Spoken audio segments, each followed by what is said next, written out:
لو تناهيتم إلى سر الحياة وصنعتم كائنا حيا نرى ان ربکم اللہ الذی خلق السماوات والارض، تمہارا رب وہ ذات ہے جس نے آسمانوں کو اور زمین کو بنایا. جو یہ سب کچھ بنا سکتا ہے وہ دوبارہ تمہیں پیدا کیوں نہیں کر سکتا؟ فی ستۃ ایام، 6 دنوں میں بنا دیا. اب 6 دن سے کون سے دن مراد ہیں یہ اللہ ہی جانے. بعض نے کہا کہ اس سے وہ دن مراد ہیں قیامت کا ایک دن تو 50,000 سال کا، اور بعض لوگوں کے لیے اس سے بھی زیادہ سال کا ہوگا، اور بعض نے کہا کہ نہیں 6 دنوں میں ہی بنایا اللہ نے، تو اس میں کوئی اچھمبے کی بات نہیں ہے. تو 6 دنوں میں وہ جو وہ کہتے ہیں نا دھماکے سے پوری کائنات ٹوٹ کے الگ ہوئی، تو عین ممکن ہے یہ 6 دنوں میں سب کچھ ہوا ہو. ہم نے تو یہ دیکھا نہیں ہے تو اٹکل سے کام لیتے ہیں. میں بار بار ایک مثال دیتا ہوں. انسان ماں کے پیٹ میں 9 مہینے میں بن کے تیار ہو جاتا ہے. اگر یہ سائنسدانوں نے یہ عمل اپنی آنکھوں سے نہ دیکھا ہوتا تو پھر بچے کو دیکھ کے کیا گیس کرتے؟ وہ اس کو کہتے یہ کھربوں سال میں ایوالو ہو کے یہاں تک آیا ہے، کھربوں سال میں. تو اللہ تھوڑے سے دنوں میں بہت کچھ کر سکتا ہے. تو عین ممکن ہے اس سے حقیقی 6 دن مراد ہوں، 6 دنوں میں آسمان اور زمین بنا دیو. ہاں آسمان قرآن کہتا ہے ثم استوى الى السماء وهي دخان، جب آسمان پہلے بنا تھا تو دھواں تھا، وہ جس کو آج کی زبان میں گیس کہتے ہیں، تو اس شکل میں نہیں تھا، گیسز کا مجموعہ تھا. ثم استوى الى السماء وهي دخان، جب زمین بنی ہے نا تو اس وقت بھی آسمان گیسز کی شکل میں تھا، دھوؤں کی کوئی گیسز تھیں، وہ واللہ عالم اس کی حقیقت اللہ جانے. تو فقال لها وللارض ائتيا طوعا او كرها، اللہ نے وہ آسمانوں سے بھی اور زمین کو بھی اپنا فرما بردار بنا دیا. فقال لها ہاں ثم استوى الى السماء وهي دخان. ایک اور جگہ ہے فسواهن 7 سماوات، وہ جو گیسز کی شکل میں تھا اس کو 7 مضبوط آسمانوں میں ڈیوائڈ کر دیا، برابر کر دیا. اس سے پتہ چلتا ہے اس پوری کائنات اور اس پوری زمین کا مادہ ایک ہی ہے، ایک ہی چیز ہے جس کو توڑ تاڑ کے سب کچھ بنایا گیا ہے. تو اور ایک اور جگہ قرآن میں ہے نا اولم یر الذین کفروا ان السماوات والارض کانتا رتقا ففتقناہما، یہ سب ملے ہوئے تھے آسمان اور زمین، ہم نے ان کو پھاڑ ڈالا. اس سے بھی پتہ چلتا ہے ان سب کا مادہ بیسک کیا تھا؟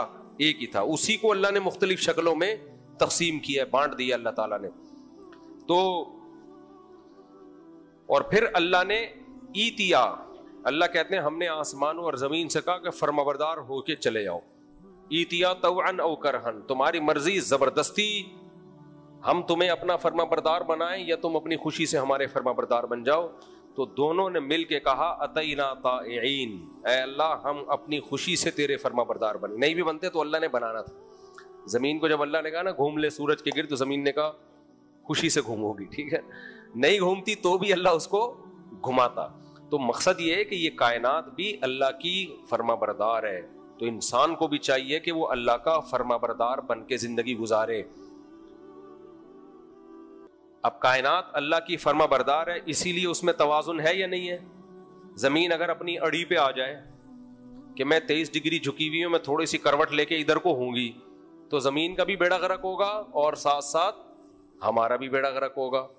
زمین کیا ہے، میں سورج کے گرد لٹو کی طرح گھوم رہی ہوں، میں نہیں گھوموں گی، آج ریسٹ کا دن ہے، ذرا سی بریک لگی ہم سب خلا میں مارکیٹ زمین سے شارٹ ہو جائیں گے، گھوم رہے ہوں گے، پتہ نہیں کون کہاں گیا ہوا ہوگا.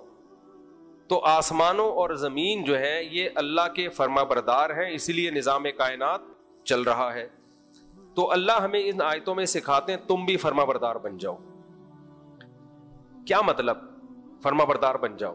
زمین، آسمان، چاند، ستارے، جانور سب اس نیچر پہ چل رہے ہیں جو نیچر اللہ نے ان کے لیے رکھی ہے. انسان نہیں چل رہا نیچر پہ، انسان نیچر سے بغاوت کر رہا ہے، کیونکہ انسان کے پاس 2 آپشن ہیں، نیچر پہ چل بھی سکتا ہے اور نیچر سے بغاوت بھی کر سکتا ہے. باقی کسی مخلوق کے پاس آپشن ہی نہیں ہے، وہ چل رہے ہیں. تو انسان کو نیچر پہ چلانے کا نام ہے اسلام. اسلام کو قرآن نے ایکسپلین کیا، فطرت اللہ التی فطر الناس علیہا، فرمایا کوئی الگ چیز نہیں ہے، وہی نیچر ہے جس پہ میں نے تمہیں پیدا کیا. اسی نیچر کا دوسرا نام کیا ہے؟ بولو، اسلام. تبھی جو مذہبی طبقہ ہے نا سب سے زیادہ نیچر پہ ہوتا ہے. جو مذہب سے دور ہیں وہ سب سے زیادہ نیچر سے بغاوت. شراب پینا نیچر ہے یا شراب سے اجتناب نیچر ہے؟ شراب سے اجتناب. جب انسان دنیا میں آئے شراب نہیں پیتا تھا وہ, یہ ایک بات کی ایجاد ہے. شہد کھانا نیچر ہے, چینی کھانا نیچر سے, بولو نا, تو بغاوت. تو فائدہ شہد میں ہے یا چینی میں؟ شہد میں ہے. دیسی مرغی یا فارمی مرغی, فائدہ کس میں ہے؟ اس میں بڑا اختلاف ہے ڈاکٹروں کا, لیکن آخر میں اینڈ میں نتیجہ یہ نکلے گا بھائی دیسی دیسی ہے. خیر, تو اسی طرح کھانے پینے کی چیزوں میں جو نیچر کو فالو کرتے ہیں, سست پڑے رہنا نیچر ہے یا بھاگنا دوڑنا چلنا پھرنا؟ بولو, چلنا پھرنا. تو صحت مند کون رہتے ہیں؟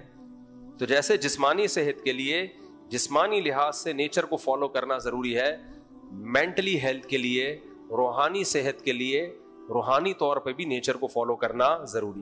نکاح انسان کی نیچر, زنا نیچر سے بغاوت, شراب سے بچنا نیچر, شراب نیچر سے بغاوت. مرد کے لیے داڑھی رکھنا نیچر, داڑھی کاٹنا نیچر سے بغاوت. عورت کا غیر محرم مرد سے اپنے آپ کو چھپانا انسانوں کی نیچر, کیونکہ بعض لوگ جانوروں پہ انسان کو قیاس کر رہے. تہذیب کے معاملے میں انسان اور جانوروں کی نیچر سیم نہیں ہے. جانور تو نہاتے بھی نہیں ہیں بہت سارے. تو عورت کا غیر مرد سے اپنے آپ کو چھپانا نیچر, اور اپنی باڈی کو ساری دنیا کے سامنے ایکسپوز کرنا نیچر سے بغاوت. عورت کا بچے پیدا کرنا نیچر, نسل روکنا کیا ہے؟ نیچر سے بغاوت. دیر سے شادی کرنا نیچر سے بغاوت, جلدی نکاح نیچر, ماں باپ کو گھر میں رکھنا نیچر, فطری محبت ہوتی ہے, اولڈ ہاؤس میں جمع کرانا, بولو بغاوت. رشتہ داری توڑنا بغاوت, رشتے جوڑنا نیچر, جھوٹ بولنا بغاوت, سچ بولنا, منہ سے نہ پھوٹنا بغاوت, پھوٹنا نیچر, ناخن بڑھانا بغاوت.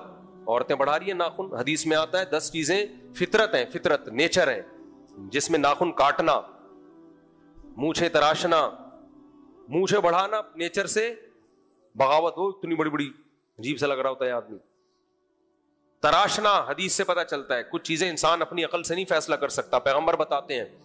بغلوں کے بال بڑھانا نیچر سے بغاوت, بال کاٹنا بغلوں کے, یہ نیچر. زیر ناف بال کاٹنا یہ نیچر, چھوڑ دینا نیچر سے بغاوت, یہ حدیث سے پتا چلتا ہے. نہ نہانا انسانوں کا 6 مہینے بغیر نہائے, یہ نیچر سے بغاوت. نہانا بولو نیچر. دانت صاف کرنا حدیث میں آتا ہے, یہ بھی نیچر ہے. صحیح حدیث سنا رہا ہوں, یہ سب اپنی طرف سے نہیں پھینک رہا میں یہ باتیں. نبی صلی اللہ علیہ وسلم فرمایا دانت صاف کرنا کیا ہے؟ حدیث کا مفہوم نیچر. تو کیا مطلب؟ دانت صاف نہ کرنا نیچر سے بغاوت. تو بہت ساری چیزیں ہیں. ایک خدا پہ ایمان لا کے اس کے آگے جھک جانا یہ نیچر ہے, اس میں سکون ہے. ہزاروں کو معبود بنا لینا نیچر سے بغاوت. قرآن کہتا ہے ضرب اللہ مثلا رجلا فیہ شرکاء متشاکسون ورجلا سلما لرجل هل یستویان مثلا. بتاؤ ایک غلام ہو جس کے 20 آقا ہوں اور ہر آقا کی اپنا ہی دماغ ہو, کوئی ادھر کو کھینچ رہا ہے کوئی ادھر کو کھینچ رہا ہے, یہ زیادہ خوش ہوگا یا جس کا ایک آقا ہو؟ ہم مسلمانوں کا ایک اللہ, بس سب کچھ وہی دے گا بھائی. اس کا ایک گھر جس کو بیت اللہ کہا جاتا ہے, ٹھیک ہے نا, ایک قبلہ. تو ہمارے لیے بڑا آسان ہے معاملہ, سب کچھ وہیں سے ملے گا. نہ پنڈت سے ملے گا, نہ مولوی کے پاس سے ملے گا, نہ پادری کے پاس سے ملے گا. میرے پاس آؤ گے مشورہ کے علاوہ کچھ بھی نہیں ملے گا, ٹھیک ہے نا. تو اس وجہ سے ہم لوگوں کو اپنے سامنے سجدہ نہیں کراتے, ہم لوگوں کو اپنے سامنے جھکنے کا حکم نہیں دیتے. ہم کہتے ہیں بھائی ہم تو اللہ کا پیغام آپ تک پہنچا رہے ہیں, کس کی عبادت کرو؟ اللہ کی عبادت کرو, ہم بھی اسی کی کرتے ہیں. تو ایک اللہ کا گھر ہے, اسی کے گرد. لیکن جو مشرک ہے وہ بیچارہ کنفیوز ہے, یہ 50 روپے والا کیا کرے گا, 100 روپے والا کیا کرے گا. ان کا یہ ہوتا ہے کہ ادھر جاؤ گے تو وہ جو ہے اولاد دے دے گا تمہیں, اس مندر میں جاؤ گے, ادھر جاؤ گے تو یہ ملے گا, ادھر جاؤ. بھائی ایک ہی در پہ سب کچھ ملے گا, جس کو کیا کہا جاتا ہے؟ اللہ. جس خدا, جس گاڈ کا نام کیا ہے؟ اللہ نام ہے.